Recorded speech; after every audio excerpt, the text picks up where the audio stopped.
Remember when I met you in the summer, and I came to your town. We fell in love, then we burned it to the ground. And we could be together, baby. But I gotta leave soon. Everybody's listening now, but we got nothing to lose. Well, if I wasn't the one behind the scenes and editing it, I would definitely think to myself, wow, what a life these guys have. But in reality, all these videos are staged and just made for the sake of social media. But don't get me wrong, we definitely filmed them to remember those days, but the camera quality, good music, and some editing make it look like a dream, don't they? Hello everyone, my name is Rin and welcome back to my channel.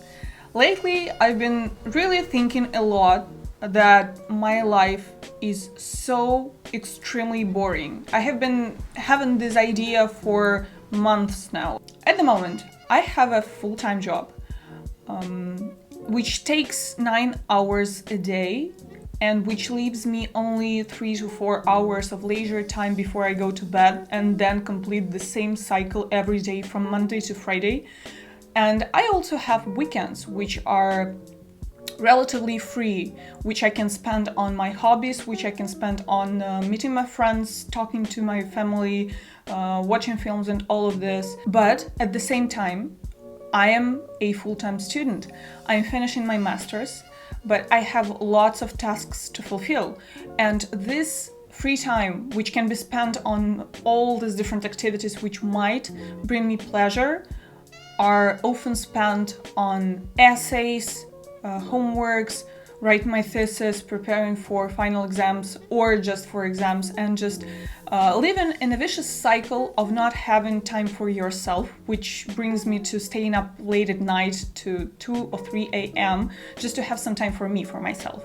And lately I've been really thinking that my life is extremely boring, that I have nothing going on in my life. I go to work, then I go back home, then I prepare for exams, I write some essays, then I go to sleep. I wake up every morning and I feel very, very tired. Then I go to work, I go home, I work on my students' projects, and I go to sleep. Back in 2019, I had this feeling that I was lagging behind because all my friends and all my group mates had a very entertaining life. They had so many experiences which I was jealous of. They traveled around Europe on weekends. Can you imagine this? They booked flights, they went to Italy, for example. They had their Italian weekends and then they went home, they went to classes, and I couldn't just process this. How can you travel on weekends? How can you have this kind of lifestyle? How can you party every Friday night?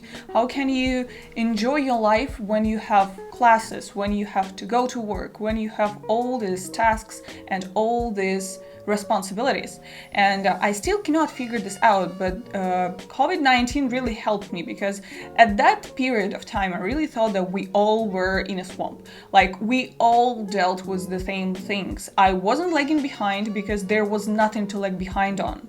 I was just struggling through a pandemic with everyone else. We all lost so much time. We didn't travel, we didn't party with our friends, or if we did, we faced some problems like getting COVID, or maybe having some problems with the police if the neighbors found out. Well, it was not the best time of our lives, I guess, but I think it was great.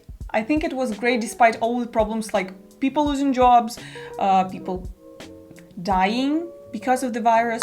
And 2020 and a little bit of 2021 were a blessing because I felt normal, I felt okay, and I would say that I felt the most stable mentally and in a way physically of all my life. Everything changed in 2022 when the governments lifted some restrictions, when I saw people having the time of their lives with their friends, partying, especially when it became warm. They went out, they are still going out, they had drinks, they had fun, and I was thinking, what am I doing with my life? 2022 is when everything went downhill. But of course, thanks to lots of hours of reflecting on my life and of therapy, I have been slightly coming to a conclusion that it's absolutely normal to have a boring life, to have a life when you have a schedule, when you have to go to work, when everything is a routine in a way. And the image of this glamorous, active, entertaining lifestyle is just a romanticized image which we need to separate from reality. And if someone's life is like this, good for you. I'm happy that you have no problems and you are not struggling, or maybe struggling, but not in that way. But still, the majority of people on earth, they live just an ordinary lifestyle. And they don't travel in the vans. They don't travel at all because they struggle financially, or because there are different restrictions. For example, if we do not take COVID, as visa restrictions. I need to put aside this coffee because I will probably spill it all over the place, and that's not the cup of coffee we need to spill today, because today we are spilling some tea. Let's talk about why having a boring life is not a problem at all. First of all, it's romanticizing adolescence and teen years in mass culture. There is a universal sentiment that teenage years and adolescent years are the best of your life, you have the most energy, you are willing to have different experience, to risk it all, to travel, to have fun with your friends, and it's definitely a universal sentiment. And an interesting feature of the sentiment is that your youth does not depend on the money you have, on how poor or wealthy you are, on how many opportunities you have. It just depends on the mere feeling and mere desire to have fun, to gather these memories, and to live life to the fullest. Which is a very strange idea in general, especially if you don't have the money to live this lifestyle. And okay, let's stop right there. When I was a teen, I used to listen to Lorde, Arctic Monkeys, The Neighborhood, the 1975, and I guess that you are well acquainted with these artists, especially with the rise of TikTok. So many old singles, old tracks are coming to the surface, and you reconnect with these memories or just with this time, even if you were just like born during that time. And these music bands and these artists, especially, I guess, Lorde, the 1975, and The Neighborhood, they embody the youth. They represent your teen age. And I guess that's the problem. Let's look into the lyrics of their songs, of their most popular songs. One of my favorite ones from Lorde is Reaps, which really traumatized me at one particular moment of my life. And if you remember the lyrics, it goes like this. The drink you spilled all over me, lovers speed left on repeat, my mom and dad let me stay home, it drives you crazy, getting old. Okay, let's get to the second part. This dream isn't feeling sweet, we're reeling through the midnight streets, and I've never felt more alone, it feels so scary, getting old. 6 or 7 years ago, it was one of the most often played songs on the radio and during some like home parties. Just listen to the lyrics. It tunes you that your adolescent years are the best, that you should be scared of getting old, that getting old is not fun, that underage drinking is okay, that strolling around the streets with your boyfriend, driving around is fun. And that's one of the images. Let's look through the lyrics of another very famous song, which is like all around TikTok nowadays. It's Sweater Weather by The Neighborhood. And from the beginning. And all I am is a man, I want the world in my hands. I hate the beach, but I stand in California with my toes in the sand, use the sleeves of my sweater, let's have an adventure, handle clouds but my gravity centered, touch my neck and I'll touch yours, you in those little high-waisted shorts. These 8 or 9 lines show me so much problem. First of all, he stands in California with his toes in the sand. You go, boy, good for you. I've never been to California and I probably never will be there. I live in Europe. I have no idea what you're talking about. You in those little high-waisted shorts. Of course, that's the only feature of your lady that you can mention. Little high-waisted shorts. No sexualization in this house. when you listen to such songs and when you live in the place where you have no opportunity to get this experience, you feel kind of, I wouldn't say depressed, but you feel confused and demoralized in a way, because you understand that you will never go to California and have your toes in the sand, and you will never wear this little high-waisted shorts. In California, the images which are incorporated in these texts are highly problematic because they glamorize the adolescent lifestyle, which is not real.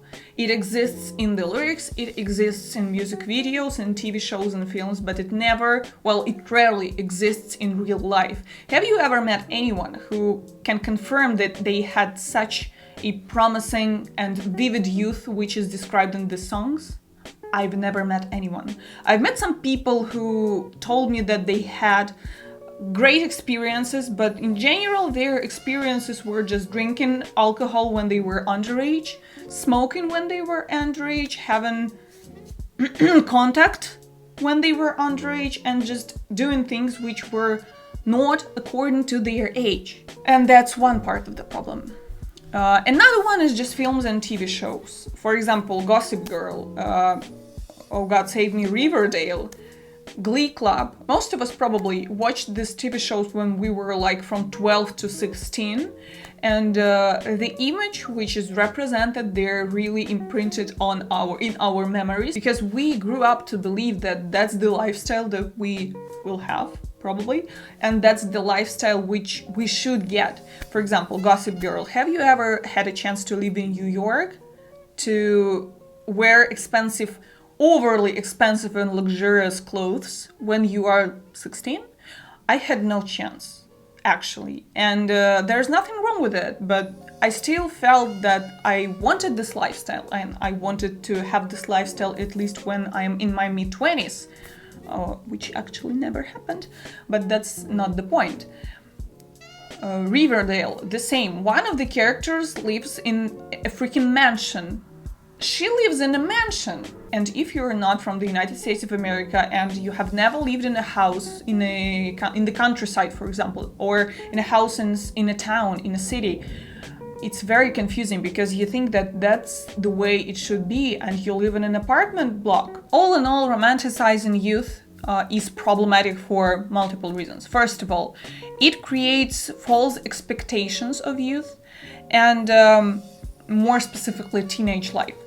Teenagers expect these years to be full of adventure, full of experiences, but in reality they face lots of problems. They have to go to university or maybe finish school, I guess. They have to find a job, especially when we are in a global economic recession. It's difficult because the wages are getting lower and you have to somehow earn your living, especially if you want to separate from your family, if you want to live on your own, which to me sounds almost impossible due to this particular reason, the economic recession and the unfair attitude and unfair treatment of these blue-collar workers. The people who work in the service sector, who basically do all the job which is necessary for us to live in comfortable conditions. The second problem is that you fail to acknowledge any kind of life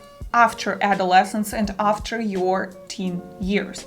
You feel like it's the best time of your life, yet when it ends, there is nothing anymore. There is nothing left. When I talk to my friends who are in their mid-30s or in early 30s, they tell that actually it's the best time of their life. Sometimes it's difficult for me to believe them and to process this information because I'm only in my mid-20s, but they have very solid argumentation. They say that they have their life figured out, they are financially stable, sometimes they have a house or an apartment, or they have enough money to rent it. They don't live with their family, which means that they don't have these problems communicating with people from a different generation, which saves you lots of nerves, believe me. They have figured out how to establish their daily routine and not lose any time in vain. They have time for hobbies, they meet their friends,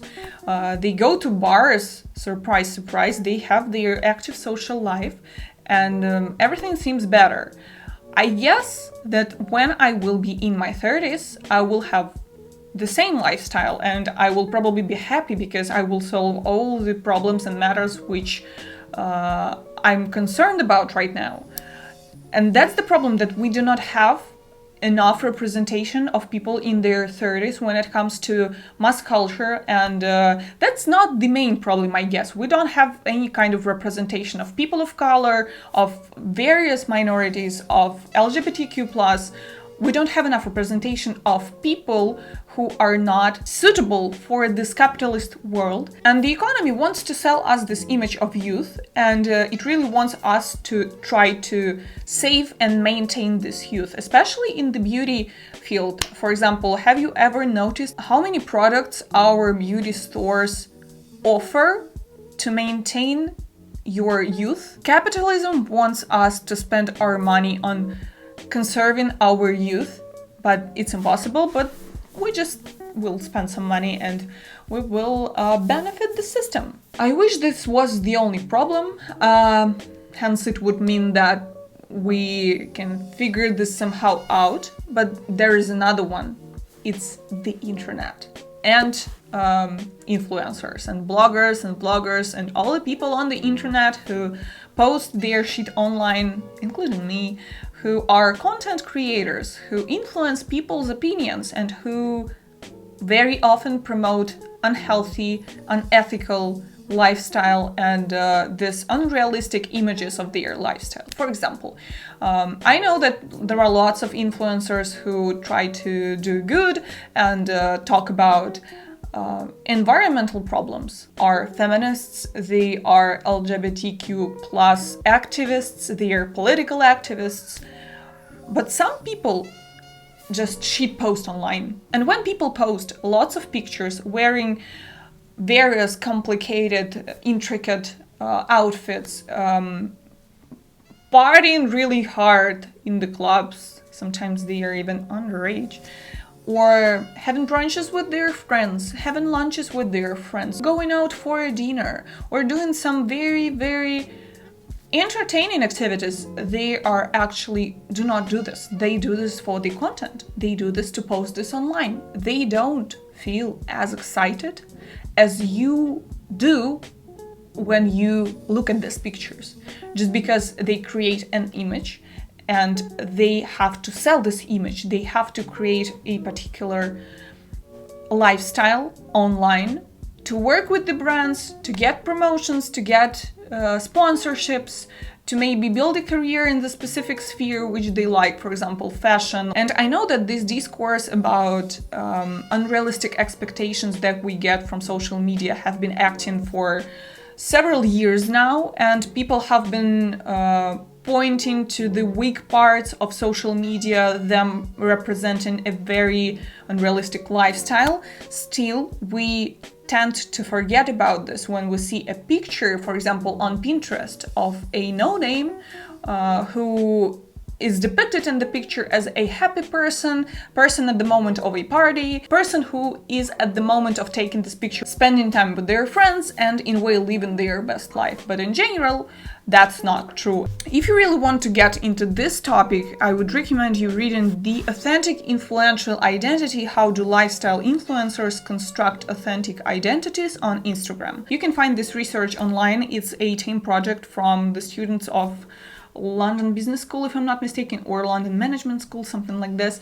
And the authors really present different examples of how people present themselves and represent their authentic personalities to create specific images and then work with brands, and how these images and these personalities or personas, if you want, can be used for marketing different products which are not ethical, which are not ecologically friendly, which use underpaid workforce and all these problems. So my personal piece of advice is try to limit the time that you spend online, especially on Instagram and on TikTok, especially if your TikTok feed is very pleasing and aesthetic. If you have that girls who wake up at 6 a.m., they have their oatmeal with berries, they work out, they journal, they go to work out again, then they meet with their friends for lunch, and then they go back home, they have their skincare routine and all this shit. It's not real. And the third problem is an elitist approach to the idea of an interesting and exciting lifestyle. And I think that we do not talk about this enough, because the majority of activities represented in these pictures, in these images which are imprinted in our minds, are quite expensive. For example, I wouldn't say that I financially struggle. I kind of have this all figured out. I have some spare money. I can save some money for big purchases. I can just spend some money, I don't know, to spoil myself sometime, to buy something which I really want, to buy some cosmetics. But still, I cannot afford this lifestyle. I cannot travel because it's very expensive, and I guess it really depends on the country where you live, because I live in Europe, and not all the countries in Europe have the same level of lifestyle and the level of earnings. I cannot afford traveling, I cannot afford buying luxurious stuff, which seems really fun in the pictures when you have this cute picture with a Dior bag. I don't have that money. I can buy some good cosmetic products because I respect my skin and I respect myself enough to spend this money. Actually, I cannot afford to go out every day because I have a job and I have to get up at 7 a.m. I cannot go to restaurants because it's quite expensive, and especially if you want to have a drink as well, the prices are high. It doesn't matter where you live, the prices for good quality drinks and food are high. I cannot afford this, and that's the core of this beautiful lifestyle which we consider entertaining and which we would really love to have. It's going out, it's eating out, it's having cute outfits which you can take pictures of. Another thing is mental health. Many people struggle with mental health issues. They struggle with different disorders. Many people have depression, anxiety, especially social anxiety, when you really want to have this kind of active lifestyle, but you cannot. You feel anxious, you feel dizzy, you feel stressed when you're around people. And many people, unfortunately, do not have a chance to get this active lifestyle because they have mental problems and because they have physical problems as well. For example, they cannot travel, or if they travel, they have to be very safe and they cannot cliff jump or skydive or scuba dive or do all the things. You might just have some slight problems. You might just have some vitamin disbalance, which will lead to you being extremely tired every day. You might have iron deficiency, and I am an example of such a case. I have iron deficiency and I have some vitamin disbalance, and I'm tired from the moment I wake up. I cannot make myself go out in the evening on Friday because I'm so tired after a long week, which is not that long, but still I'm tired of a working week.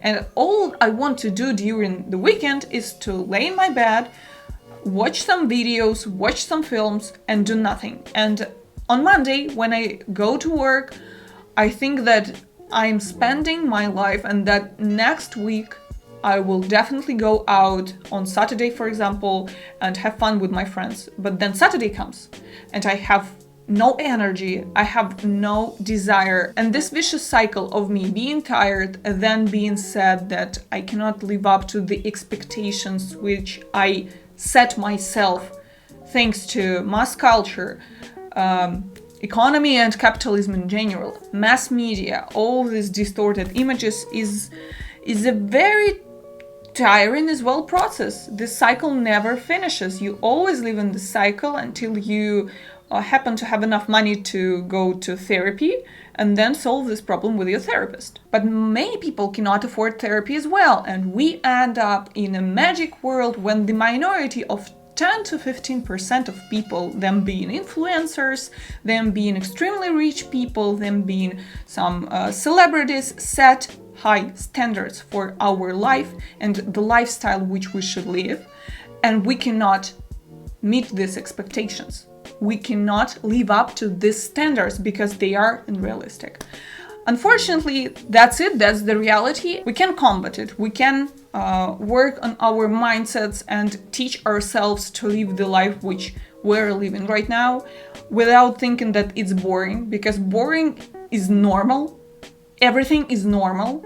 And yeah, I think that's it. I think that's the whole video essay which I wanted to attempt. And that's a very new format for me. I really wanted to try this out, and I really enjoyed it, and I hope that you share the ideas which I expressed.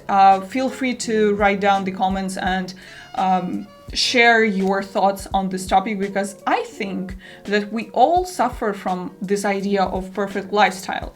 And the more people watch this video or watch any other video dedicated to this topic, the better it can be for us to overcome this idealized image of life. That's it for today. Thanks for sticking up with me, and I see you very, very soon. Goodbye.